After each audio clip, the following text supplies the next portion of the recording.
que o Brasil, Bill Gates e Donald Trump têm a ver com o caso de Jeffrey Epstein. Porque na boa, quando nomes assim, de alto nível, começam a aparecer ligados a um dos maiores escândalos da história, fica claro que tem muita coisa bizarra que nunca chegou ao público. Essa semana, milhões de documentos ligados ao caso de Jeffrey Epstein foram finalmente liberados para o público, e nele há coisas bem macabras e perturbadoras. E por conta disso, agora esses novos arquivos reacenderam suspeitas antigas, levantaram novas ligações estranhas e colocaram novamente gente muito poderosa no centro de um dos maiores escândalos dos últimos tempos. Para quem não tá ligado, são denúncias pesadas, crimes sérios e até possíveis ligações com cantos um pouco obscuros da internet que ninguém fiscaliza. E sim, eu sei que é um assunto pesado, confuso e cheio de informação jogada para tudo que é lado. E justamente por isso que muita gente acaba se perdendo em meio de tudo isso. Então no vídeo de hoje a gente vai colocar a ordem no caos e eu vou estar explicando desde o começo o que foi divulgado oficialmente,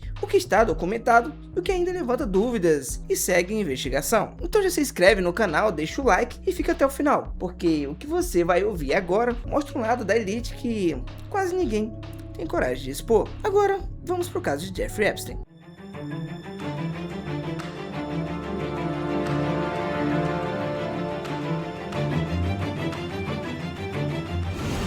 Jeffrey Epstein se tornou conhecido publicamente após as investigações apontarem que ele promovia festas frequentadas por pessoas extremamente influentes em propriedades isoladas, incluindo uma ilha particular. Segundo acusações formais, nesses locais teriam ocorrido crimes graves envolvendo exploração sexual de menores. O ponto central é o seguinte: de acordo com as investigações, Epstein mantinha registro detalhado de todos os seus contatos, encontros e comunicações. Isso fez com que ele fosse visto, mesmo após ser preso, como alguém extremamente perigoso para pessoas poderosas. Afinal, ele teria informações comprometedoras demais sobre elas. E essas acusações incluem tráfico sexual, abuso de menores e produção de material ilegal. E quanto mais o caso ganhava repercussão, usuários na internet começaram a resgatar fotos antigas de Jeffrey Epstein ao lado de empresários políticos e celebridades, principalmente entre o fim dos anos 90 e o início dos anos 2000. Epstein foi preso e levado a um presídio de segurança máxima. Só que pouco tempo depois aconteceu algo bem estranho. Uma falha grave no sistema de vigilância da prisão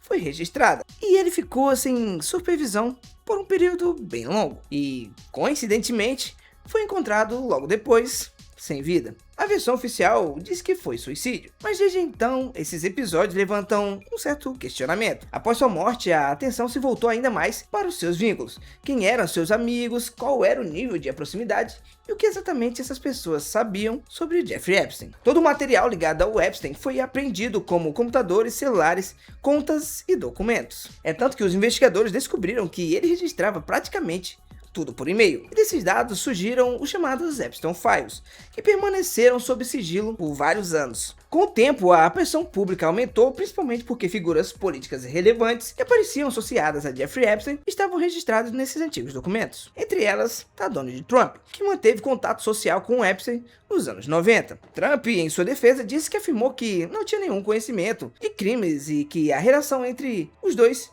era só superficial, mas os vídeos indicam que essa amizade pode ter sido mais próxima do que se dizia. Durante sua campanha, Trump declarou que liberaria os arquivos, o que acabou aumentando ainda mais a expectativa do público. E sim, os primeiros documentos divulgados frustraram muita gente. Isso porque eram poucos, cheios de censuras e sem acusações diretas contra terceiros. Mesmo assim, confirmavam que crimes aconteceram. Só que com a pressão crescendo, novos documentos foram liberados aos poucos e alguns nomes começaram a aparecer repetidamente em registros de viagens, e-mails e também agendas. Claro, isso não prova crime nenhum, mas levanta perguntas que seguem sem resposta até hoje. Entre os nomes citados estão políticos, empresários e figuras públicas conhecidos mundialmente como Bill Gates, Elon Musk, Donald Trump e Bill Clinton. Outro ponto que chamou a atenção foi a possível ligação de Jeffrey Epstein com a comunidade de anônimos da internet. Em e-mails divulgados surgem referência ao 4chan, um fórum conhecido por seu anonimato e por ter sido também palco de campanhas coordenadas, discursos extremistas e teorias conspiratórias. Especialistas afirmam que ambientes assim podem ser explorados estrategicamente para manipulação social. Os documentos indicam que Epstein mantinha contatos com pessoas ligadas a esse universo digital, mas esse ponto ainda gera debate e não existe nenhuma conclusão definitiva. Outro nome que aparece nas análises é Steve Bannon, estrategista político e conhecido por defender a chamada guerra cultural. Esse registro mostra um contato entre Epstein e Bannon, o que levanta dúvidas sobre possíveis ligações entre a política, mídia digital e a radicalização online.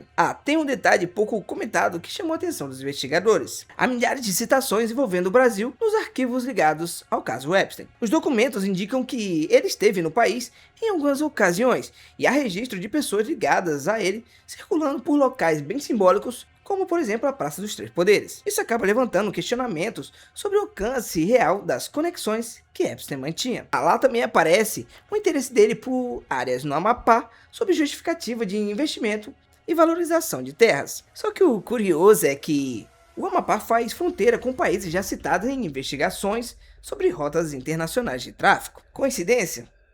Eu acho que não. A grande pergunta continua sendo: Jeffrey Epstein era apenas um criminoso isolado ou fazia parte de algo muito maior envolvendo interesses políticos, financeiros e estratégicos? E o mais importante é que todos esses documentos oficiais são liberados pelo próprio governo. Se você chegou até aqui, deixa o like, se inscreve no canal e comenta o que você acha que ainda ficou faltando para explicar nessa história. Se quiser a parte 2, deixa aqui nos comentários.